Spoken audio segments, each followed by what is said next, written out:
We live in an incredibly busy world. The pace of life is often frantic, our minds are always busy, and we're always doing something.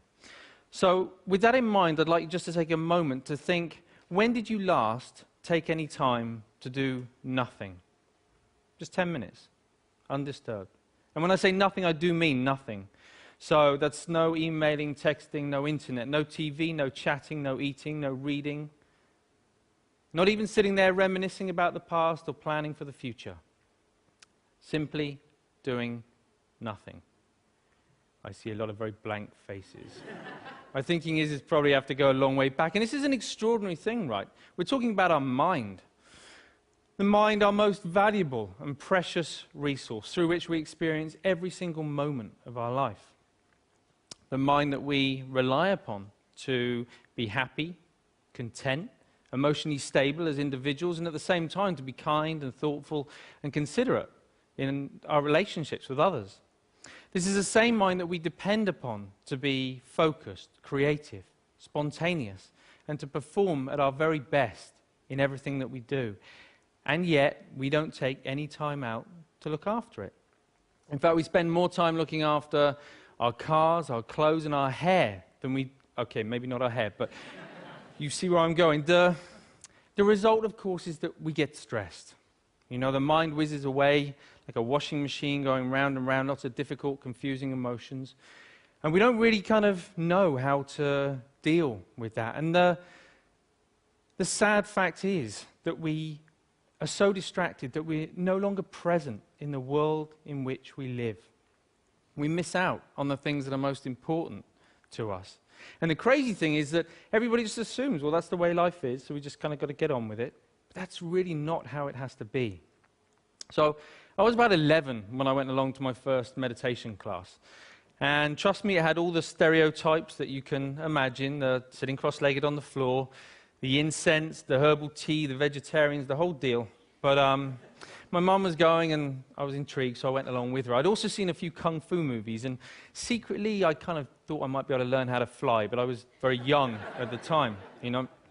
Now, as I was there, you know, I guess like a lot of people, I assumed that it was just an aspirin for the mind. You get stressed, you do some meditation. I hadn't really thought that it could be sort of preventative in nature.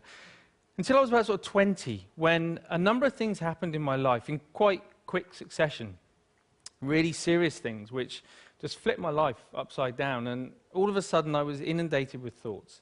Inundated with difficult emotions that I didn't know how to cope with. Every time I sort of pushed one down, another one would just sort of pop back up again. It was a really very stressful time. I guess we all deal with stress in different ways. Some people will bury themselves in work, grateful for the distraction. Others will turn to their friends, their family, looking for support. Some people hit the bottle, start taking medication. My own way of dealing with it was to become a monk. So I quit my degree, I headed off to the Himalayas, I became a monk, and I started studying meditation.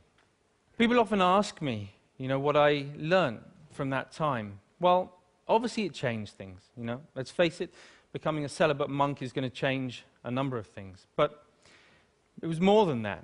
You know, it taught me, it gave me a greater appreciation and understanding for the present moment.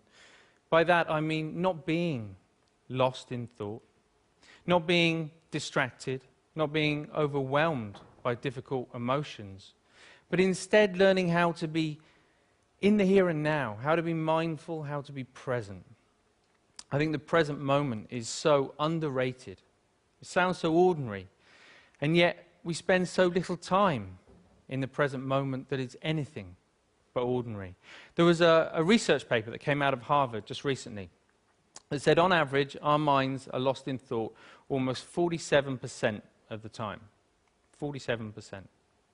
At the same time, this sort of constant mind wandering is also a direct cause of unhappiness. Now, we're not here for that long anyway, but to spend almost half of our life lost in thought and potentially quite unhappy, I don't know, it's just me, it kind of seems tragic, actually, especially when there's something we can do about it.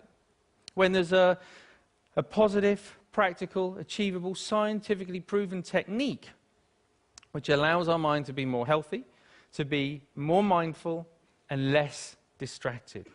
And the beauty of it is that even though it kind of need only take about 10 minutes a day, it impacts our entire life. But we need to know how to do it. We need an exercise, we need a framework to learn how to be more mindful. That's essentially what meditation is. It's familiarizing ourselves with the present moment. But we also need to know how to approach it in the right way to get the best from it. And that's what these are for, in case you've been wondering. Because most people assume that meditation is all about sort of stopping thoughts, getting rid of emotions, somehow controlling the mind. But actually it's quite different from that. It's more about sort of stepping back, sort of seeing the thought clearly, witnessing it coming and going, emotions coming and going without judgment, but with a relaxed, focused mind. So for example, right now, if I focus too much on the balls, then there's no way that I can relax and talk to you at the same time. Equally, if I relax too much talking to you, then there's no way I can focus on the balls. I'm going to drop them.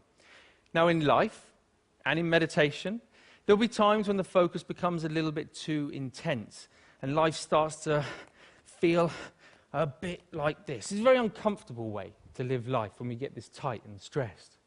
At other times, we might take our foot off the gas a little bit too much, and things just become a little bit like this. And of course, in meditation, we can end up falling asleep. So we're looking for a balance of focused relaxation where we can allow thoughts to come and go without all the usual involvement. Now, what usually happens when we're learning to be mindful is that we get distracted by a thought. Let's say this is an anxious thought. So everything's going fine, and then we see the anxious thought, and it's like, oh, I didn't realize I was worried about that. You go back to it, repeat it. Oh, I am worried. Oh, I really am worried. Wow, there's so much anxiety. And before we know it, right, we're anxious about feeling anxious. You know, this is crazy. We do this all the time, even on an everyday kind of level. If you think about the last time, I don't know, you had a wobbly tooth. You know it's wobbly, and you know that it hurts. But what do you do every 20, 30 seconds? I don't know. I don't know. It does hurt. And we reinforce the storyline, right? And we just keep telling ourselves. And we do it all the time. And it's only in learning to watch the mind in this way that we can start to let go of those storylines and patterns of mind. But when you sit down and you watch the mind in this way, you might see many different patterns. You might find a mind that's really sort of restless and the whole time, you know, don't be surprised if you feel a bit agitated in your body when you sit down to do nothing and your mind feels like that. You might find a mind that's very sort of dull and boring and it's just almost mechanical. It just sort of seems it's as if you're just sort of getting up, going to work, eat, sleep, get up. Or it might just be that one little nagging thought that just goes round and round and round to your mind. Whatever it is, meditation offers the opportunity, the potential to step back and to get a different perspective, to see that things aren't always as they appear. You know, we can't change every little thing that happens to us in life, but we can change the way that we experience it. That's the potential of meditation, of mindfulness. You don't have to burn any incense, and you definitely don't have to sit on the floor. All you need to do is to take 10 minutes out a day to step back, to familiarize yourself with the present moment so that you get to experience a greater sense of focus, calm, and clarity in your life. Thank you very much.